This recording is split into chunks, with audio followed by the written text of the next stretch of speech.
বাংলাদেশের সবচেয়ে সেন্সিটিভ একটা নির্বাচনে আপনি গত সকাল থেকে যে সারা দেশে জামাত শিবিরের নেতাকর্মীদের এখানে জড়ো করছেন, এখানে আপনাদের সাথে গোয়েন্দাদের একটি সমন্বয়ের মাধ্যমে ইলেকশনটা পরিচালিত হওয়ার কথা। কোন গোয়েন্দা তথ্য আপনাদের কাছে ছিল না, আপনি এখন উদ্যোগ নেওয়া বা এখন ইনফরমেশন পেয়েছেন বলে যেটা বলতেছেন, তো এটা কোনোভাবেই মানার মতো না। সারা দেশ থেকে যখন আনছে, আপনাকে কি কোনো গোয়েন্দা তথ্য দেয় না বিশেষ করে প্রশাসনকে বা আপনাদের সাথে তাদের সমন্বয় হয় না? তাহলে স্বীকার করেন যে তাদের সাথে আপনাদের সমন্বয়হীনতা রয়েছে। যদি সমন্বয় থাকে তার মানে আপনি তথ্য আগে পেয়েছেন, আগে কোনো ব্যবস্থা নেবেন না। ঠিক আছে, আমি একটু শেষ করি, এটা উত্তর দিই না, একটু উত্তর দিতে হবে নাকি প্লিজ লেট মি, আমি ওনাকে স্পেসিফিক উত্তর দিই। প্রথম কথা হচ্ছে, আমি গোয়েন্দা তথ্য শুধু আজকে না, ঢাকা বিশ্ববিদ্যালয়ের প্রশাসনের সাথে পুলিশ প্রশাসনের নিয়মিত যোগাযোগ আছে, গোয়েন্দা তথ্য আমরা অবশ্যই পাই। আমি যে কথাটি বলেছি, let me repeat and please hear me out clearly. আমি বলেছি যে এই গণজমায়েতের মতো যেটা হচ্ছে, এটাকে কত বড় মাপের জমায়েত ইত্যাদি, এই তথ্যগুলো দুপুরের পর থেকে শুরু হয়েছে। 4টার পরে 4:20 টাকার আমার যুদ্ধ মনে আছে, এটি যখন কনসার্ন আকারে আসলো তখন আমরা যোগাযোগ করা শুরু করেছি যে এটার ফার্দার ফোর্টিফিকেশন। এরকম তো না দ্যার ইজ এনি গ্যাপ। 8টা পয়েন্টে অলরেডি পর্যাপ্ত সংখ্যক আইনশৃঙ্খলা রক্ষাকারী বাহিনী, আমাদের মানুষ সহ আমাদের প্রক্টোরাল টিম, আমাদের শিক্ষকরা এখানে উপস্থিত আছেন। তার সাথে যখন সংখ্যা বাড়ছে, এটা জানার কনসার্নটা আসার সাথে সাথে আমরা নতুন করে উদ্যোগ নিয়েছি। আপনাদের তথ্য আমাদের কাজে লাগছে, আমাদের নিজস্ব তথ্য আছে, সবাইকে নিয়েই সমস্যার সমাধান করার চেষ্টা করছি। সুতরাং দ্যার ইজ নো গ্যাপ। আপনার সাথে আমার কথায় কোনো পার্থক্য নেই। এরকম না যে আমি হঠাৎ করে আমি রাত্রে আজকে বা এই মুহূর্তে জানতে পারলাম। আমি আপনার মতকে সম্মান করি। আপনি যদি আমার কথা বিশ্বাস করেন আলহামদুলিল্লাহ, আপনি যদি বিশ্বাস না করেন আলহামদুলিল্লাহ। I respect your point and you respect my point.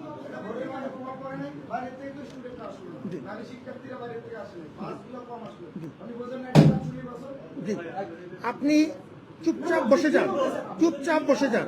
যেটা বলছি, কোনো জায়গায় কোনো সময় শুনিনি আমরা কোনো ভাষা, কোনো সময় কথা। আপনারটা আপনি বলেন,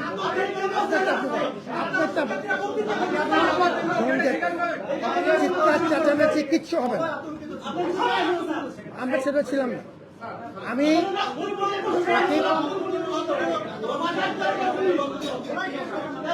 আমার সাথে চিৎকার চেঁচামেচি করে লাভ নাই বা I'm not that type.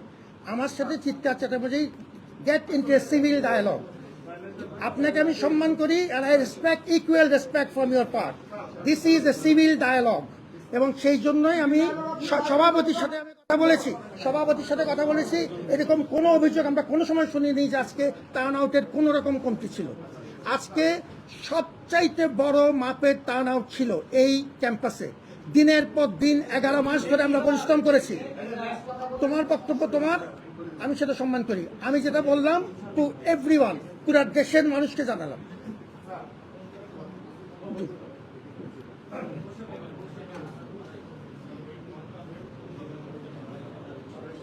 আমি ধন্যবাদ জানাই রাকিবকে, এখনো ধন্যবাদ জানাই।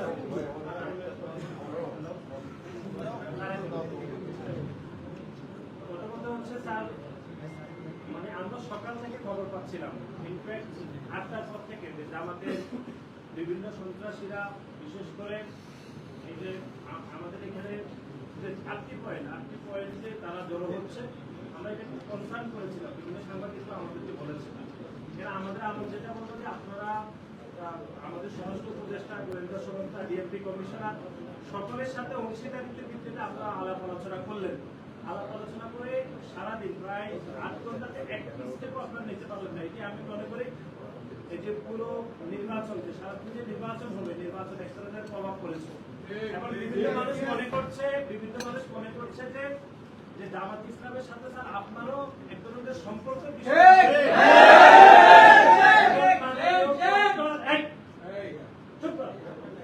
মাননীয় প্রফেসরের সাথে জামাতের এক ধরনের বহুমাত্রিক সম্পর্কের বিষয়ে কথাবার্তা হচ্ছে। এগুলো বিশ্ববিদ্যালয়ের পরিবেশ, বিশ্ববিদ্যালয়ের শিক্ষকদের বিষয়ে আমাদের আস্থার পরিবেশ ব্যাপকভাবে বিনষ্ট হচ্ছে।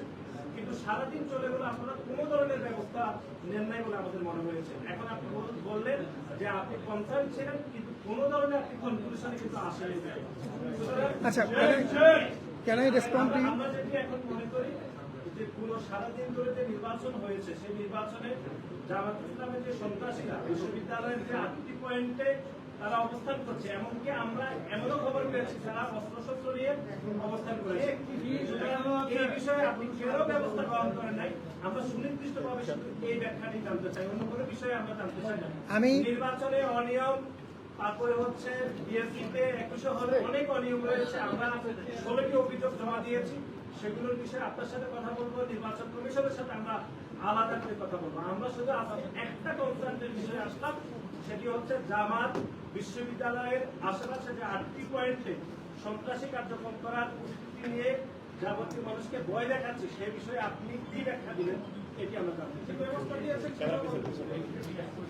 আমি এই প্রশ্নের উত্তর আগে দিয়েছি, এখন আবার দিচ্ছি। চিৎকার দিয়ে নতুন কোনো কথা শোনা যাবে না। আমি যেটা বলবো সেটাই বলছি। সকাল থেকে নির্দিষ্ট কোনো রাজনৈতিক দল, সেটা যেই হোক, এখানে এসে জমা হচ্ছে এরকম কোনো তথ্য আমি জানতাম না। এখন আমি কেন জানতাম না এটা আমার ব্যাপার, আমি মনে করি না আমি জানতাম না। 4টা 20-এর পরে এই কনসার্ন, আমাদের কোনো কনসার্ন ছিল না, কারণ আমরা নিয়মিতভাবে ছাত্ররা ভিতরে ঢুকেছে, ব্যাপক পরিমাণে আমাদের ভোটার ছিল। আমাকে আমাদের কথা বলতে দাও, আপনার সময় আমি কোনো কথা বলিনি। Please keep basic civility. এখন আমাদের তরফ থেকে আমি প্রতিটা ইস্যু মোটেই ডাইভার্ট করছি না, নো ইস্যু ডাইভার্ট করছি না। আমি বলছি 4টা 20 আমি তথ্য, আমি স্পেসিফিকলি বলেছি জামাত শিবির সকাল থেকে জমা হচ্ছে এরকম কোনো তথ্য আমরা জানতাম না। আমি 1 মিনিটেই বলছি জামাত শিবির জমা হচ্ছে। কি বলছেন? কি করবেন?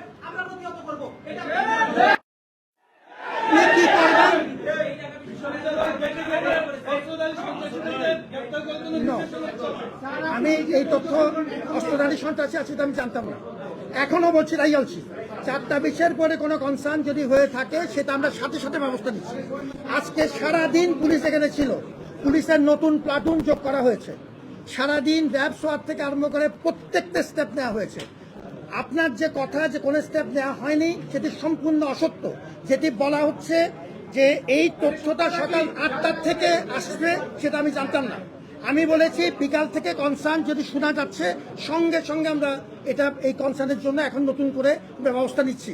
সকাল থেকে কি করেছি, সকাল থেকে প্রত্যেকটা 8টা পয়েন্টে আমাদের লোকসহ কনস্ট্যান্ট রেকি করা হয়েছে, নতুন করে পুলিশের কন্টিনজেন্টের সংখ্যা বাড়ানো হয়েছে।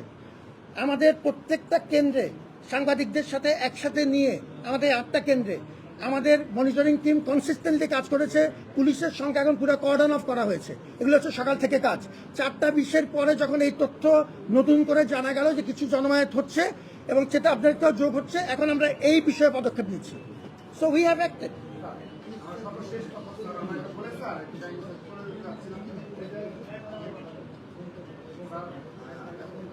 সর্বশেষ আমাদের একটি বক্তব্য জন্য এসেছে, যেটি আমাদের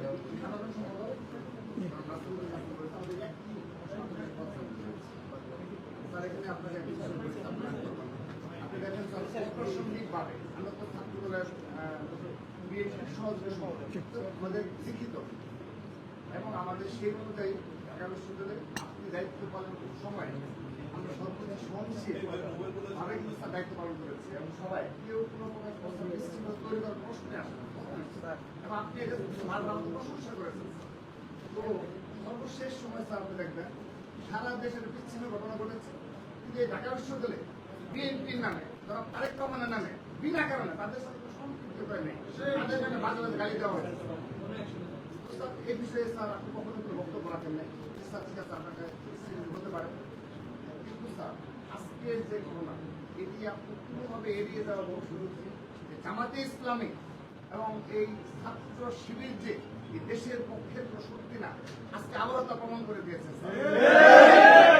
সাধারণ শিক্ষার্থীদের ভোট দিয়ে তারা নির্বাচন সম্পন্ন করবে, সেখানে তারা প্রতিটি গেটের সকাল থেকে তারা অবশ্যই ভিন্ন উদ্দেশ্য রয়েছে।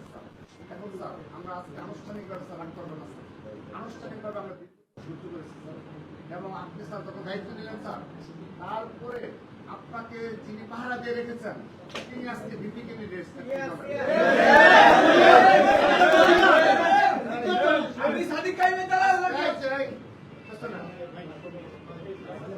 যিনি স্যার আমাদের বক্তব্য না স্যার, সোশ্যাল মিডিয়া সাধারণ শিক্ষার্থীরা এই ছবিগুলো সামনে নিয়ে এসেছে যে আপনি প্রথম বেশ কয়েকদিন তার পরিচয়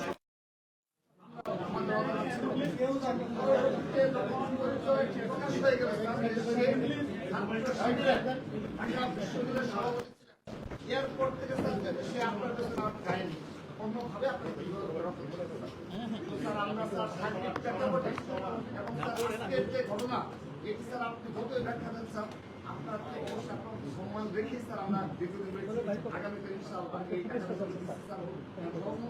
আমাদের যারা শ্রদ্ধেয় শিক্ষক সম্মান রেখে ছাত্রদের ক্যাম্পাসে রাজনীতি, কিন্তু বাংলাদেশের সার্বভৌমত্বের প্রশ্নে, মুক্তিযুদ্ধের প্রশ্নে এবং এই ধরনের সন্ত্রাসী কর্মকাণ্ডের বিরুদ্ধে ছাত্রদল প্রতিটি রাজনীতি আমরা ঠিক এভাবেই আমাদের প্রতিবাদ অব্যাহত রাখবো।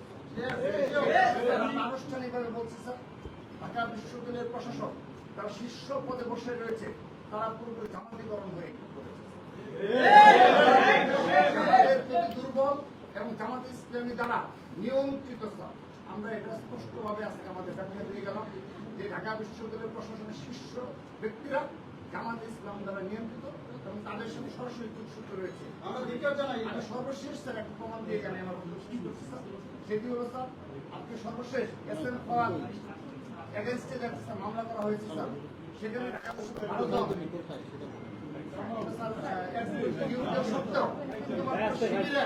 সাবেক সাধারণ সম্পাদককে আপনি আইনজীবী স্যার আপনি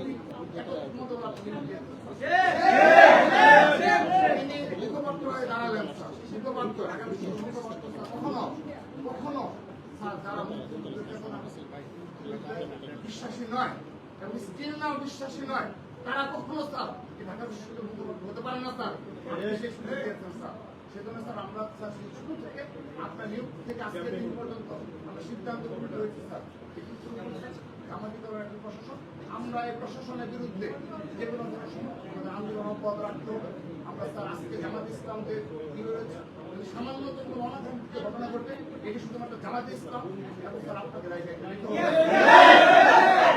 রিকোয়েস্ট করছি স্যার আপনি আনুষ্ঠানিকভাবে এই জামাত ইসলাম যে সন্ত্রাসী সংগঠন আজকে আবারও প্রমাণ দিয়েছে তাদের বিনা কারণে তারা আজকে সশস্ত্র অবস্থায় তাদের সংস্থা নিয়েছে। কেন? এর পুলিশ, গোয়েন্দা সংস্থা এবং আপনার জামাত ইসলাম এটা আমাদের দাবি জানাই গেলাম স্যার। যদি জামাত ইসলামের কাছ থেকে আনুষ্ঠানিকভাবে তাদের কাছ থেকে বক্তব্য আমরা না পাই, কেন স্যার আপনাদের কাছে করে না বলে আইন শৃঙ্খলা রক্ষাকারী বাহিনী যথাযথ পদক্ষেপ গ্রহণ না করে আমরা পরবর্তী সিদ্ধান্ত। আমি কি এই প্রশ্নটার I'm not responding, আমাকে উত্তর দিতে হবে, এটা তথ্যটা শুধু দিচ্ছি। আমি তোমার রাকিব এবং এর মতামতকে আমরা সম্মান করি, আমার বক্তব্যটা শুনে রাখো পরিষ্কার। প্রথম কথা হচ্ছে যে রাকিব এবং নাসির, আমি দুজনকে ধন্যবাদ জানাই।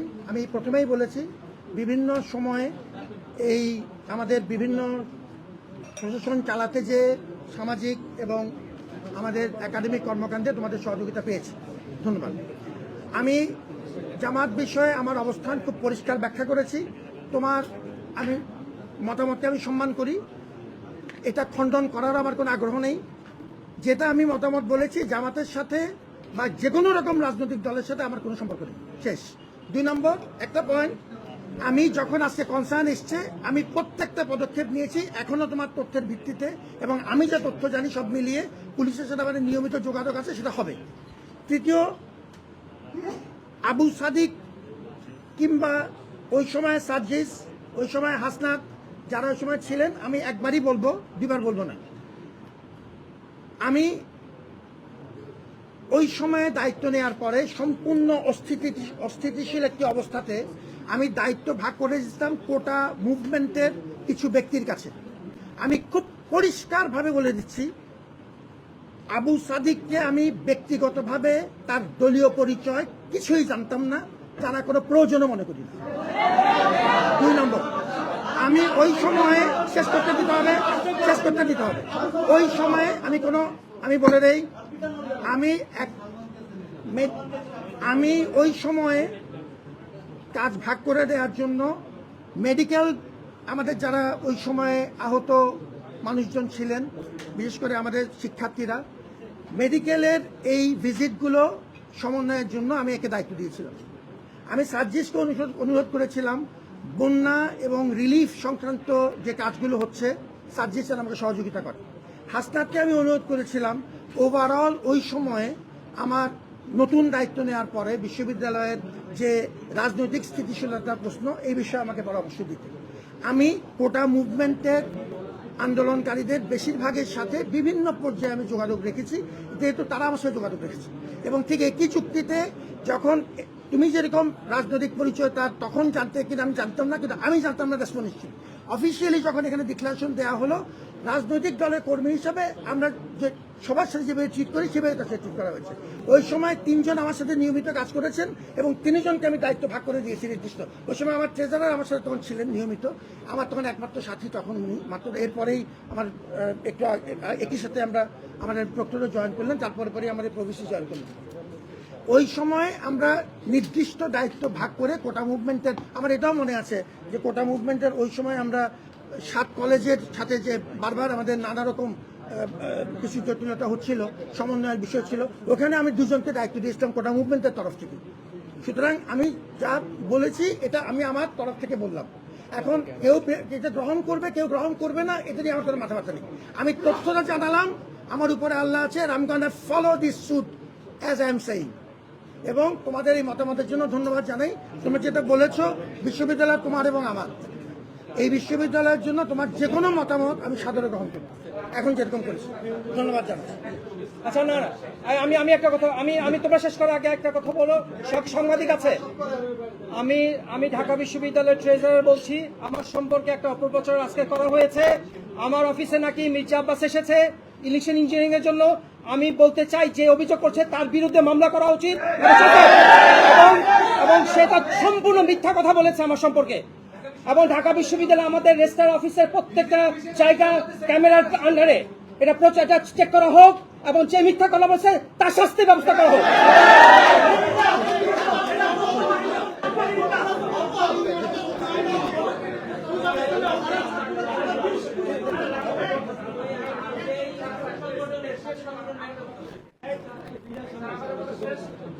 আপনি যে জামাত শিবিরের লোকজন সারা দেশে আসছে, কিন্তু যেটি আমাদের মনে হয় বিশ্বাস হয় না। একটু শুনি।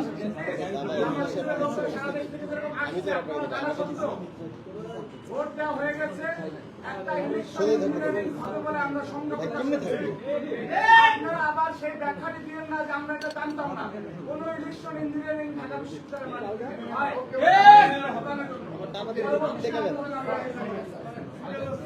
অনেক ধন্যবাদ। Thank you for coming over.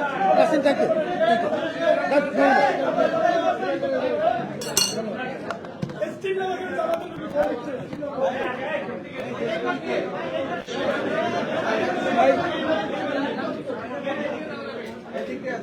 ওদিকে চলে যাও, তোমরা ওদিকে যাও, ওদিকে যাও।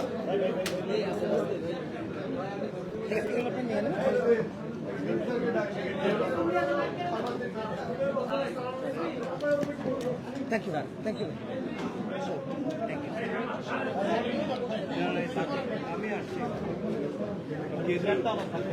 কেন্দ্রগুলো দেখলাম না, ঠিক আছে। হ্যাঁ, জানি না, আমাকে সাংবাদিকরা এখন ফোন করতেছে একের পর এক।